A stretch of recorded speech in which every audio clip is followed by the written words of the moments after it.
Estou em Granada, que é uma cidade no sul da Espanha, na região da Andaluzia.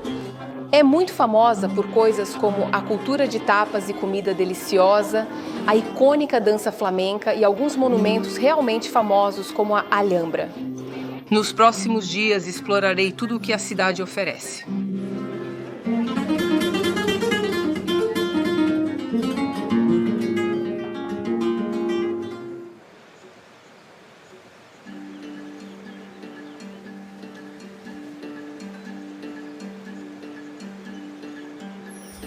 A história de Granada é toda sobre os mouros islâmicos. Os muçulmanos do norte da África vieram e conquistaram a maior parte da Espanha no século VIII, convertendo a maioria da população ao Islã. Durante a Idade Média, por quase 8 séculos, Granada esteve sob o domínio mouro e era uma sociedade predominantemente muçulmana. O último grande palácio mouro, a Alhambra, pode ser encontrado aqui em Granada e realmente mostra a sofisticação e beleza da civilização moura.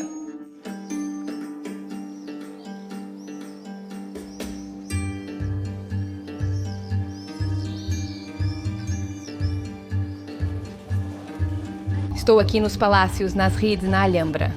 Os Palácios Nasrid são um complexo de 3 palácios luxuosos que teriam sido a residência do sultão e sua família. Também era um lugar onde negócios seriam realizados, entretenimento e cerimônias. O palácio em que estou agora é chamado de Palácio dos Leões e é caracterizado pela fonte central, que é a Fonte dos Leões. E as características da água ao redor desses palácios, você sabe, são muito opulentas. A água era algo que era usado na decoração da Alhambra. A água era retirada do rio, no sopé da colina, e trazida para cima por aquedutos. Você verá muitos belos recursos de água ao caminhar pelo palácio.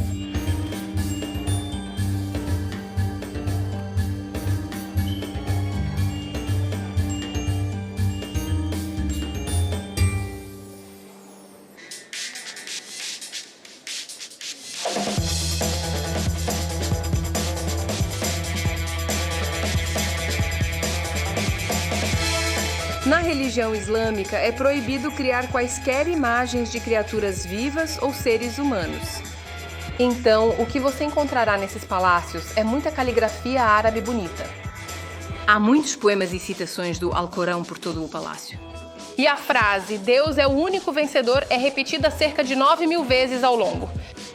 Além da caligrafia árabe, padrões que se assemelham aos da natureza, como folhas e flores, e padrões geométricos, também eram uma característica muito forte do design desses palácios.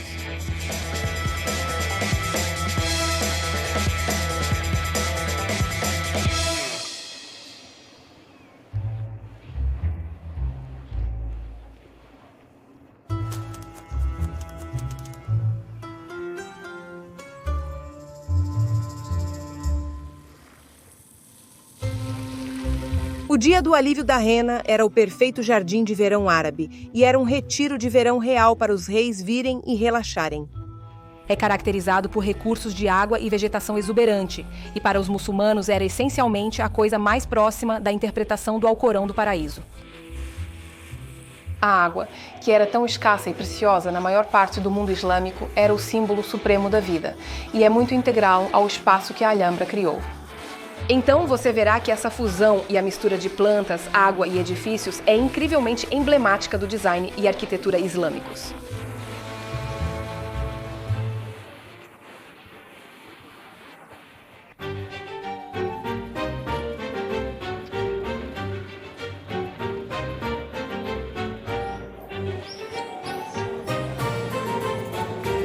Após a reconquista de Granada em 1492, as forças cristãs restabeleceram seu domínio aqui na Alhambra, que era o último reduto muçulmano na cidade.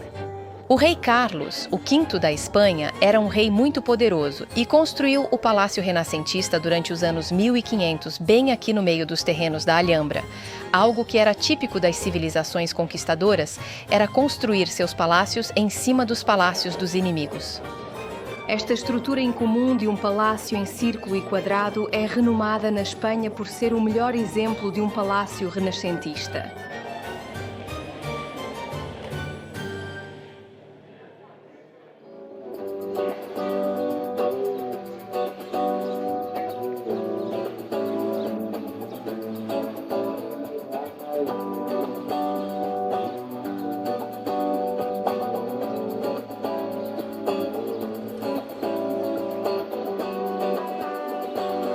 Este é o início de uma caminhada muito bonita ao longo do Rio Darro, que é um dos principais rios aqui em Granada.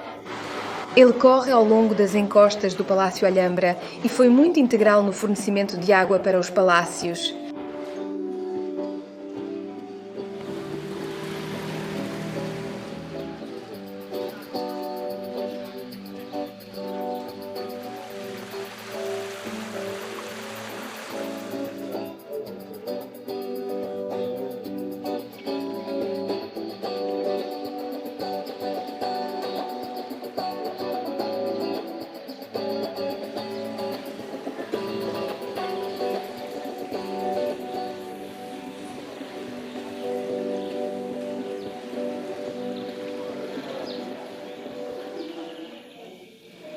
É tão bom passear pelo bairro antigo e você se depara com muitos belos exemplos de palácios históricos. Então este é chamado de Palácio Horno de Ouro, que é um palácio histórico que foi construído originalmente por volta do século XI e era a residência da esposa de um dos sultões que governou em Granada, e havia algumas estruturas incrivelmente preservadas neste palácio. Então você verá belas inscrições na caligrafia árabe e muitos belos trabalhos em madeira também. Então, embora tenha sido restaurado, você tem uma ideia muito boa de como eram os palácios islâmicos.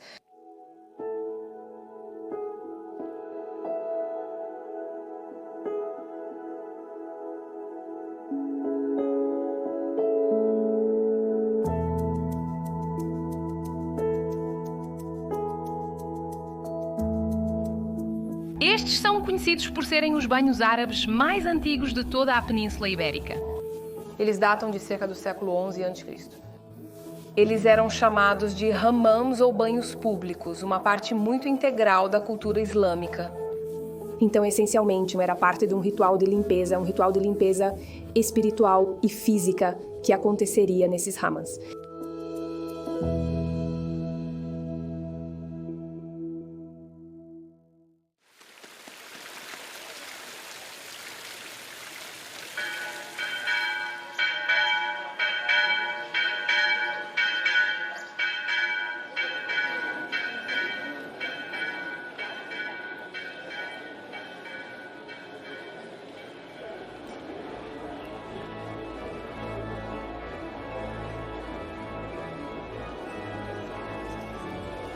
Então, esta é a bela catedral aqui no centro de Granada.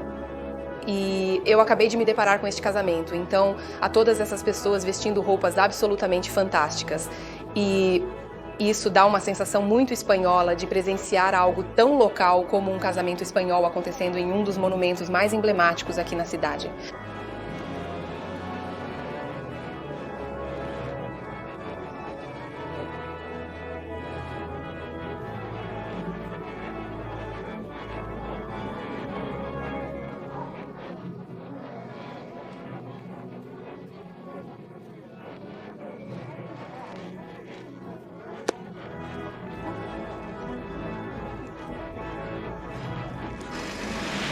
Olha isso, ela está saindo do seu carro. Meu Deus, é incrível.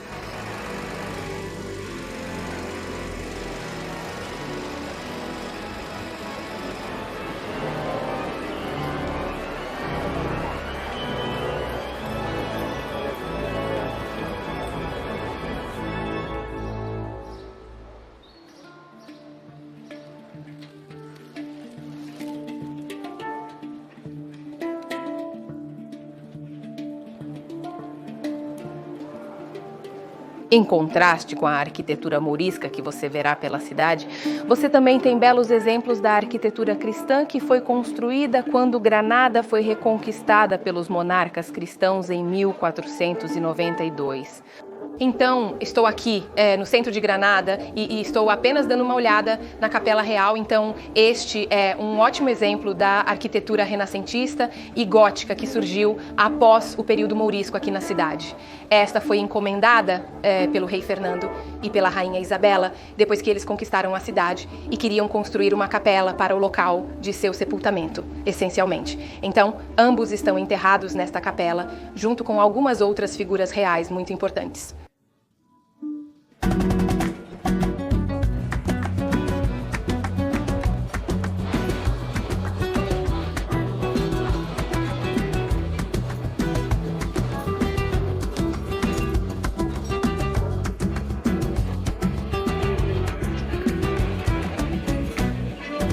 Um ótimo lugar para vir tomar uma bebida e ganhar uma tapa grátis com a sua bebida. É muito, muito movimentado, ótima atmosfera, ótima vibe.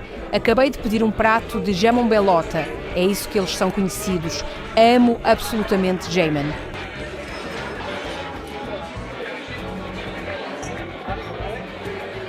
Uau, isso parece incrível, meu Deus.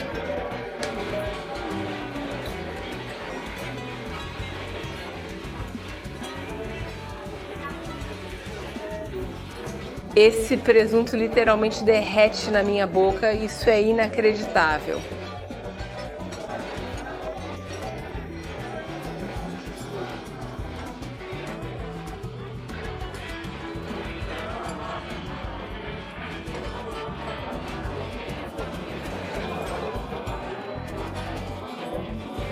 Este lugar é muito conhecido pelos seus vinhos, sherries. Eu pedi o que é chamado de Cali Casa, então é como uma mistura da casa. E Ruben estava me dizendo que isso é uma mistura de vermute, sherry, vinho doce, vinho seco e vários licores.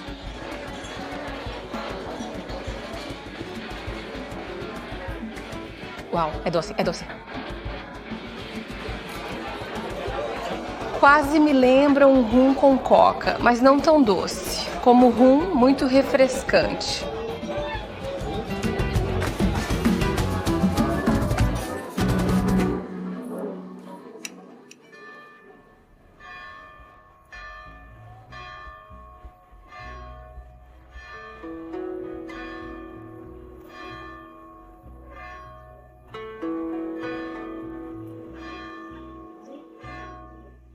Eu vim para o bairro Albicene, que era o antigo quarteirão mouro. Foi aqui que muitos dos muçulmanos, após a Reconquista, vieram e buscaram refúgio. Você pode ver a igreja de Salvador construída sobre as ruínas da grande mesquita. Dizem que esta era a mesquita mais grandiosa de toda a Andaluzia. E você verá o campanário, que tem a forma do minarete, que era a da estrutura original da mesquita.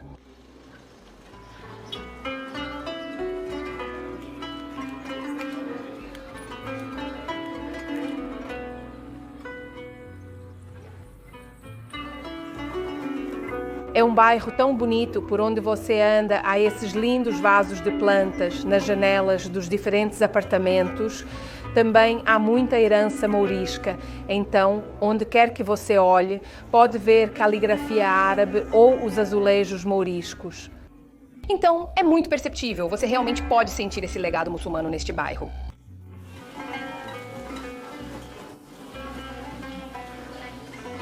O layout deste bairro lembra muito as antigas Medinas do norte da África, com vielas estreitas como um labirinto.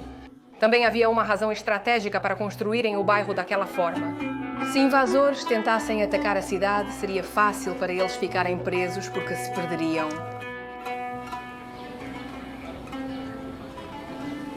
Encontrei muitas peças de roupa aqui neste bairro e, essencialmente, são muito semelhantes aos riads que você verá no Marrocos.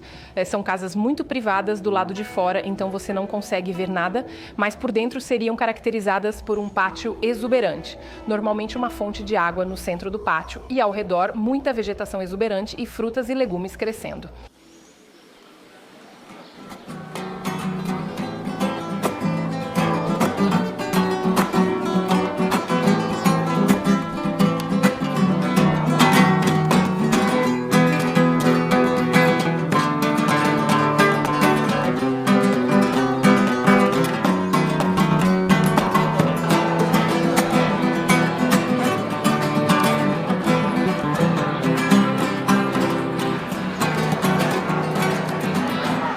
Então, esta é uma das praças do bairro chamada Plaza Larga e tem uma vibe muito local. Todos aqui são espanhóis, a atmosfera bem local. Estou apenas tomando uma taça de vinho antes de ver um pouco de flamenco.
Como você veio parar em Granada?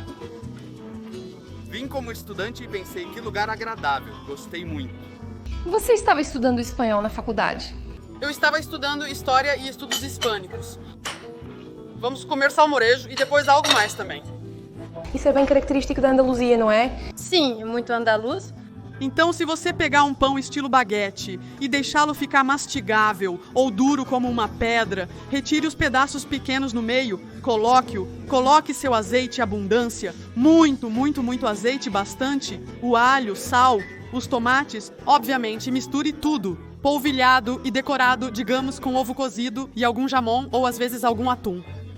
Algumas pessoas colocam um ovo cozido e misturam com o ovo cozido. Uau! E essas são albondigas. Almôndegas. Eu sempre digo que você tem que ter cuidado onde escolhe suas almôndegas. Certifique-se de que não são perfeitas demais. Você sabe que foram feitas pela cozinha. Será uma mistura de vitela e porco. São amêndoas moídas e azeite de oliva. Muito bom. Meu Deus, esse sabor preenche todos os requisitos. Isso é incrível.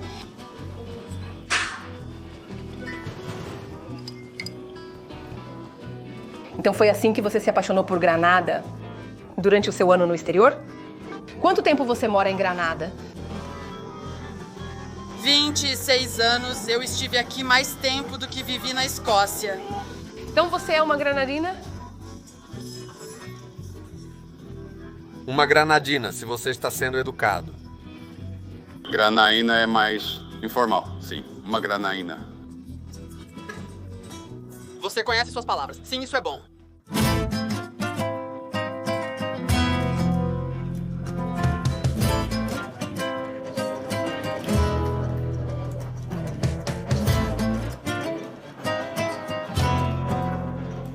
Aqui em Granada, você pede uma bebida e então recebe uma tapas, mas na verdade é de graça. Isso acontece em todo lugar em Granada ou é algo muito único de Granada? As tapas são gratuitas em Granada, o que eu acho que muitas pessoas quando vêm não entendem realmente que isso é o que vai acontecer.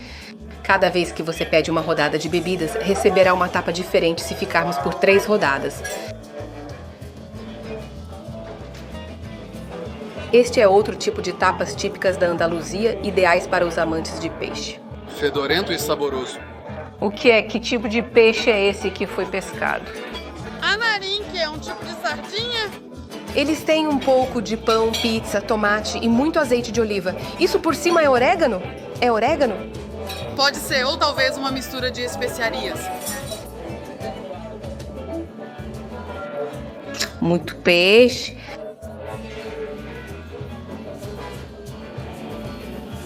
É o final de maio agora, então é por isso que eles trouxeram esse tipo de prato de alcachofras, porque a temporada de alcachofras está literalmente acabando agora.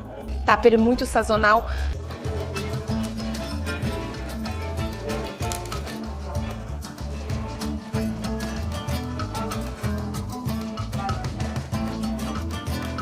Bem, você sabe, eu praticamente entendo tudo, mas é como bem. Vamos provar uma pequena amostra de xerez, já que sei que você gosta de experimentá-lo. O xerez é de uma região próxima a Granada, não da própria cidade. O xerez ele vem de uma área chamada Triângulo do Xerez, tecnicamente que é Jerez. Isso será interessante porque sinto que nunca realmente experimentei muitos xerezes. Eu sempre fiquei com o vinho. O xerez é muito popular na Andaluzia. Eu gostaria de experimentar um pouco. Depende. Muito seco ou doce no meio. As cores indicarão imediatamente a diferença, revelando mais sobre o xerez assim que você começar a conhecê-lo melhor. Você entenderá de imediato. Então você vê a diferença de cor? Sim, é como se fosse bem mais escuro, né? Valeu. Ok, então você tem que seguir essa ordem. Preciso seguir essa ordem e experimentá-los nessa sequência. Isso não é muito forte. Sim, eles são bastante fortes. É apenas 15. É apenas 15.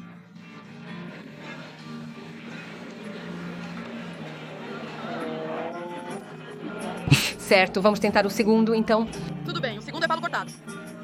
Palo cortado é 19, então um pouco mais emocionante. Stephanie pode enfrentar álcool. Em Então, agora estamos indo pros xerez mais doces. Isso é o que minha avó costumava beber, sabe? Quando ela estava sentada em sua cadeira de balanço, tendo uma ótima tarde. Ah, bom. Eu suponho que eu gosto de vinho de sobremesa. E esta é uma das suas típicas tapas, montadito. E este estilo particular de tapas é chamado de montadito. É um pedaço de pão com coisas em cima.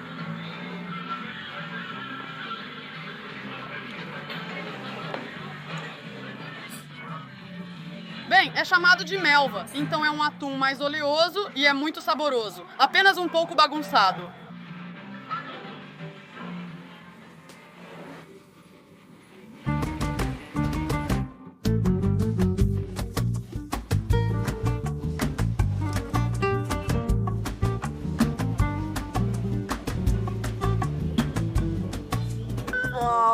Muito obrigada. Ok, então temos calos com grão de bico.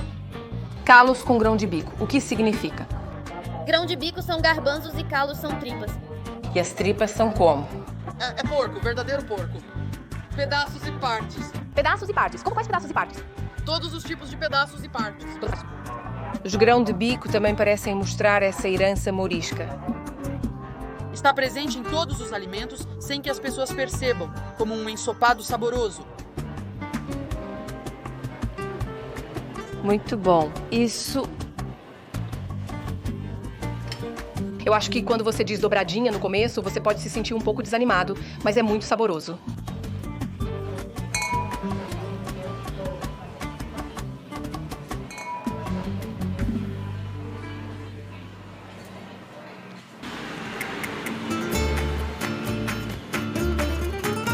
Infelizmente, Gayle teve que sair para buscar seu pequeno filho na creche.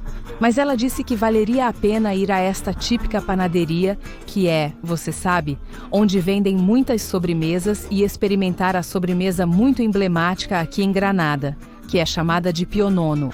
Isso é nomeado como uma homenagem ao Papa Pio XI.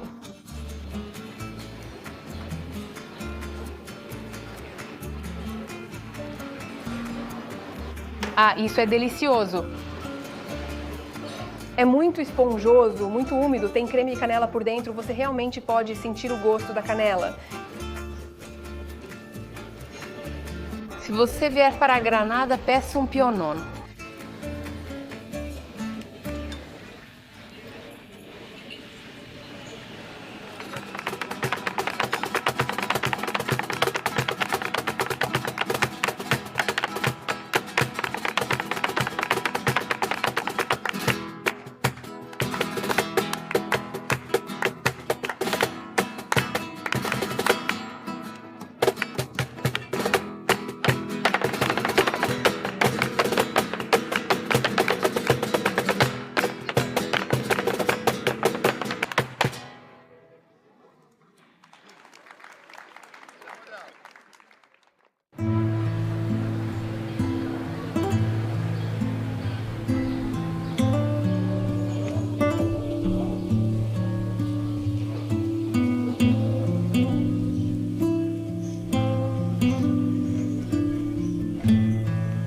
O bairro Realejo foi nomeado Karnata al-Yahut pelos mouros durante a ocupação mourisca. E quando os mouros chegaram a Granada, já havia uma população judaica considerável vivendo aqui. A primeira menção dos judeus em Granada foi por volta do século IV, algumas centenas de anos antes da chegada dos mouros. Os mouros se interessavam muito e se animavam com a cultura do povo judeu, o fato de serem muito artesanais e comerciantes. Então eles realmente se davam muito bem. E durante o tempo em que os mouros estavam em ocupação aqui em Granada, eles viveram lado a lado com os judeus, e foi muito pacífico. Infelizmente, quando os monarcas cristãos reconquistaram Granada em 1492, eles exilaram os mouros e os mandaram de volta para a África do Norte e também exilaram o povo judeu.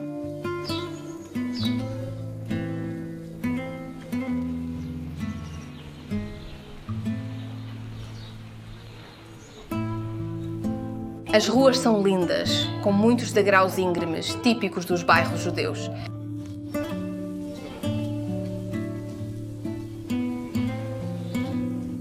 Nossa, que vista incrível!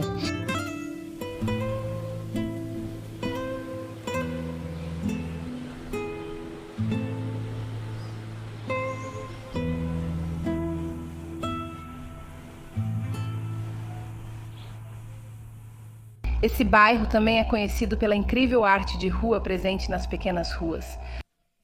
Há um famoso artista internacional de grafite chamado El Niño, que é espanhol, e ele fez muitas das obras por aqui, então acabei de encontrar esta incrível. De nós outros mesmos, que significa quem nos salvará de nós mesmos.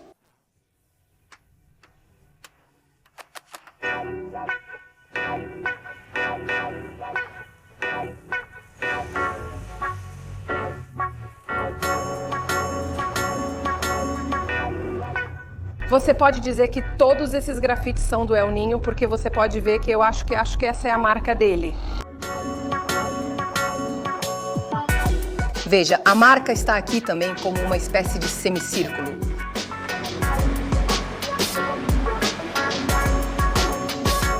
Este é realmente legal. Você tem esse olhar realmente poderoso desta mulher e diz: La fuerza está en las raíces. Sua força vem de suas raízes? Eu acho que é como quem você realmente é.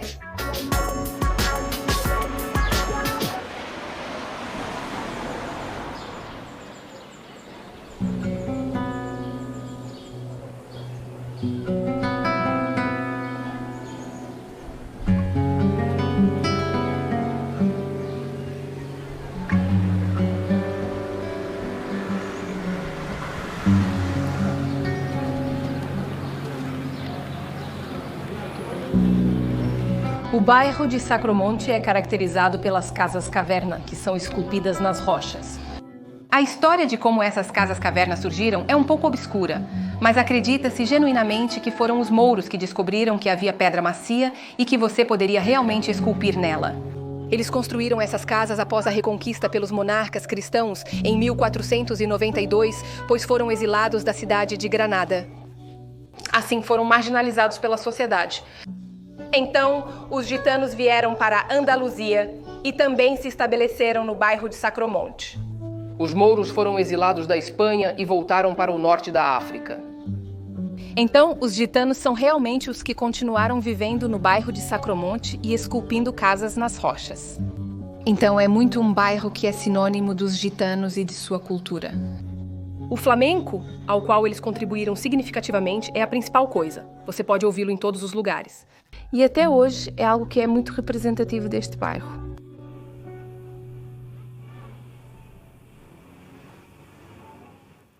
Eu vim ao Museu das Cavernas aqui em Sacromonte e essas cavernas foram convertidas em um museu para que as pessoas possam vir e ver como seria viver nessas cavernas. Elas foram habitadas pela última vez na década de 60.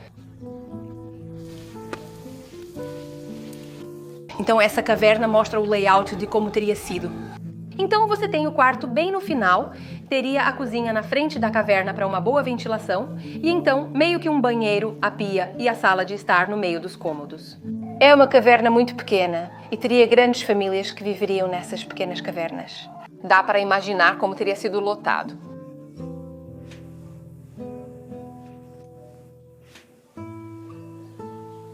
Esta caverna, que fica ao lado de onde a família dormiria, é onde eles guardariam o gado, então cavalos, mulas, burros. E a agricultura era realmente a maneira que os gitanos ganhavam seu dinheiro.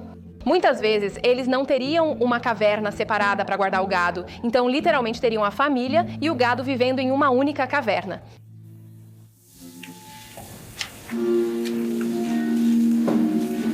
Os gitanos são os que realmente tiveram a maior influência na cultura do flamenco aqui em Granada.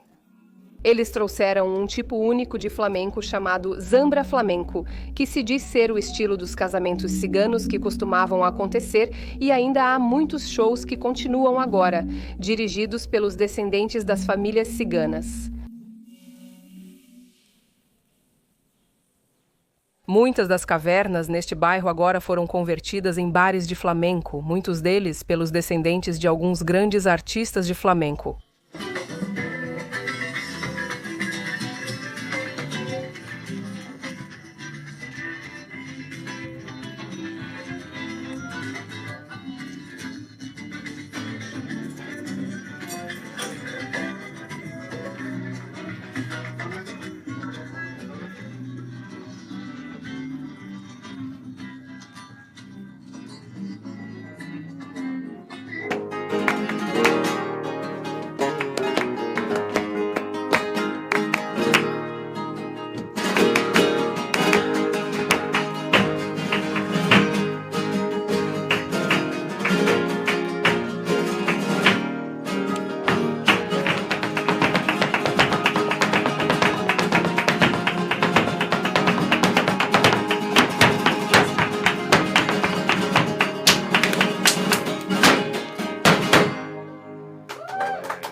Granada é mais do que uma típica cidade espanhola. É um lugar com história e patrimônio incrivelmente ricos que adorei explorar. Para mim, é um exemplo de como diferentes culturas, como mouros, judeus, cristãos e gitanos, podem se unir e trabalhar juntas, como fizeram aqui há centenas de anos. Cada um deles influenciou esta cultura belamente única e autêntica e deu origem à cidade mais incrível para explorar.